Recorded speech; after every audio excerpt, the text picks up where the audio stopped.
Hello guys, welcome back to my channel. আমি মামতাজ চলে এসেছি আবারও একটা নতুন ইন্টারেস্টিং ভিডিও নিয়ে।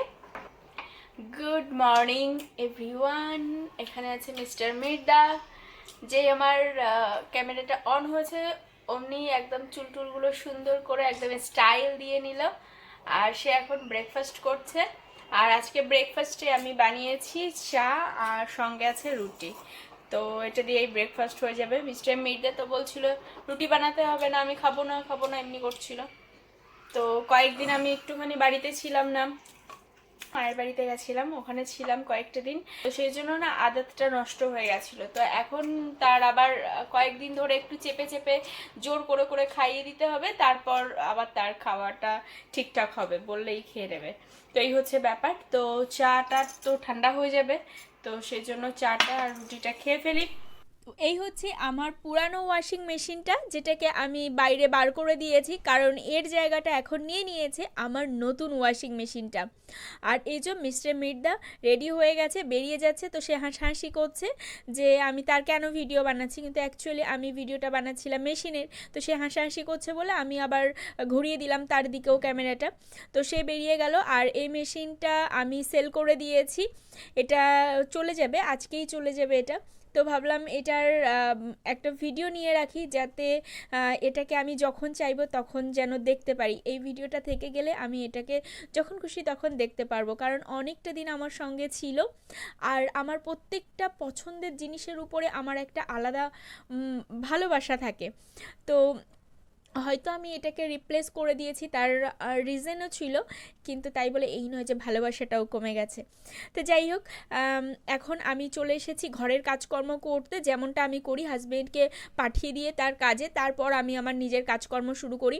আর আমি একদম জোরো সোরোসে নিজের কাজকর্ম করা শুরু করে দিয়েছি, কারণ অনেক কাজকর্ম আছে। আর আজকে আমার একটু বেরোনোরও আছে, কিন্তু জানি না কতক্ষণে আমি টাইম করে উঠতে পারবো। তো ঝটপট ঝটপট করে দুটো বেডটাকে আমি আগে সেট করে নিলাম, একটু ঝাড়াঝাড়ি করে নিলাম। আর তারপর এখন জামা কাপড়গুলোকে গুছিয়ে নিচ্ছি, কারণ ওই যে আমার অভ্যাস, আমি তো আগেও বলেছি যে বিকালের পর থেকে মানে লাঞ্চের পর থেকে অ্যাকচুয়ালি আমার আর তেমন কোনো কাজ করতে মন চায় না। আর তেমন বেশি কিছু কাজ থাকেও না, শুধু হয়তো এই জামা কাপড়গুলো উঠানো আর গোছানো এই কাজটা থাকে। তো উঠাতে তো হয়ই, কারণ বাইরে তো আর সারা রাত্রি ধরে ফেলে রাখা যাবে না জামা কাপড়গুলো। তো সেগুলো শুকিয়ে যায়, সময় মতো ওগুলোকে উঠিয়ে নিয়ে এক জায়গাতে জমা করে রেখে দিই। আর এই এখন সকালবেলা এগুলোকে গুছিয়ে যার যার জায়গাতে রেখে দিই। তো আবারও আজকের জামা কাপড়গুলোও কাছাকাছি হয়ে গেছে, আর সেগুলোকে আমি শুকাতেও দিয়ে দিয়েছি। তো এখানে উইন্ডোটাতে মোটামুটি সকালের দিকটাতে একটু রোদ্দুর আসে, তো ভাবলাম ওই উইন্ডোটাতেও দিয়ে দিই, 3-4 ঘন্টা থাকলে ওগুলো শুকিয়ে যাবে। আর বাইরেটাতেও দিয়ে দিয়েছি জামা কাপড়, কিন্তু দেখুন এখানে এখনও পর্যন্ত রোদ্দুর আসেনি ব্যালকনিতে, কিন্তু ওই উইন্ডোটাতে এসে গেছে। তো ওই জন্য উইন্ডোটাতে জামা কাপড় দেওয়ার সুযোগটা আমি একদমই ছাড়ি না। আর এখন যেগুলো সকালবেলা হাতে ধোয়াধুয়ি হয়েছে, সেই বাসন কোসনগুলো একটু মোছামুছি করে যার যার জায়গাতে রেখে নিচ্ছি, কারণ রান্নাবান্নাও করতে হবে। আর আজকের রান্নাতে আমি করব শিম দিয়ে আলু দিয়ে। আর শিমটাও হচ্ছে এখন একটা নতুন সবজির মতো, মানে অনেকটা দিন পর এই সিজনে আবার খাওয়া হচ্ছে। আর পেঁয়াজ আমি 2 রকমভাবে টুকরো করে রেখেছি, একটা সবজিতে দেবো আর একটা এই চিকেনে দেবো। তো বড় বড় সাইজের কাটাগুলো ওগুলো চিকেনে দেবো। চিকেনটাকে আমি ম্যারিনেট করে রেখে দিয়েছি অনেক আগেই। আর এখানে আমি কি যেন পেঁয়াজকলি আর আলু এটাকে ভাজা করব, তার জন্য আমি টুকরো করে ধুয়ে আমি জল ঝরানোর জন্য রেখে দিয়েছি। আর এখানে কিছু আমি গোটা গরম মশলা ফোড়নে দিয়ে দিলাম।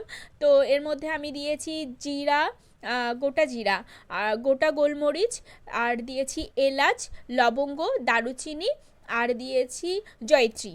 এগুলো দিয়ে একটুখানি নাড়াচাড়া করে নিয়েছি, তারপরে দিয়ে দিয়েছি ওই যে লম্বা লম্বা টুকরো করে রাখা পেঁয়াজগুলো।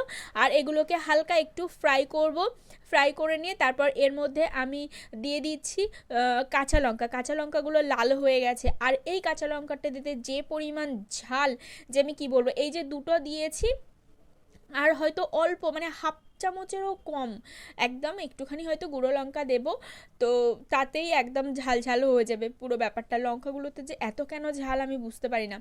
আর একটা টমেটোকে আমি 4 টুকরো করে দিয়ে দিয়েছি, একটু নাড়াচাড়া করে একটু সাতলিয়ে নিয়েছি। এবার আমি উঠিয়ে নিচ্ছি অয়েল থেকে ইয়েগুলো, সমস্ত যেগুলো ভাজাভাজি করলাম, আর ওগুলোকে আমি ইয়ে করে নেব, গ্রাইন্ড করে নেব। তো ওটা একটুখানি ঠান্ডা হয়ে যাক, ততক্ষণ আমার ফ্রাই প্যানে যে অয়েলটা ছিল সেটার মধ্যে ম্যারিনেটেড চিকেনগুলো দিয়েছি, একটু হালকা করে ফ্রাইও করে নিয়েছি। তারপর ম্যারিনেশন করার সময় যে মশলাগুলো ছিল সেই মশলাগুলোকে এখন আমি ভালোভাবে মুছে এই চিকেনের মধ্যে দিয়ে দেব। তাহলে এই মশলাগুলো আর নষ্ট হবে না, আর টেস্টটাও ঠিকঠাক থেকে যাবে।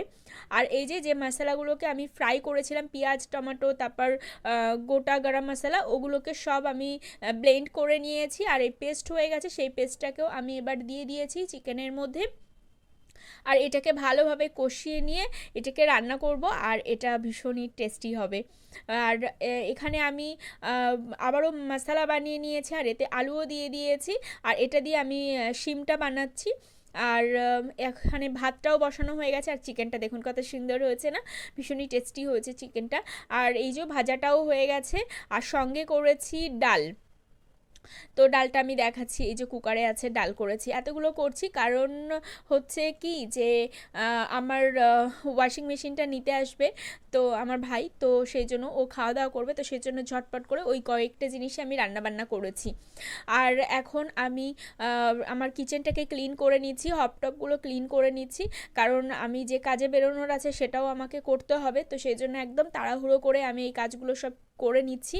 আর আজকে আমি ভাবলাম যে আমার মিক্সির এই জার মেশিনটাকে এটাকে একটু ভালোভাবে মোছামুছি করে নিই, কারণ কয়েকটা দিন ধরেই ভালোভাবে ক্লিন হচ্ছিল না, একটু আধটু মশলা ছিটিয়ে লেগে যাচ্ছিলো, তো সেগুলো লাগানো অবস্থাতেই ছিল, ক্লিন করা হচ্ছিল না। তো আজকে একদম ভালোভাবে ক্লিন করে নিয়েছি। আর এই দেখুন, বললাম না ভাই আসবে নিয়ে যাবে, তো এই যে আমার ওয়াশিং মেশিন নিয়ে চলে যাচ্ছে। আমার ওয়াশিং মেশিন তো টাটা দিতে পারে না, তো আমার ভাইই দিয়ে দিল। তো যাই হোক, নিয়ে চলে যাচ্ছে, তো ভাবলাম যে ভিডিও করে নিই। আর এই যে এখন আমি আপনাদেরকে দেখিয়ে দিচ্ছি আমার নতুন ওয়াশিং মেশিনটা।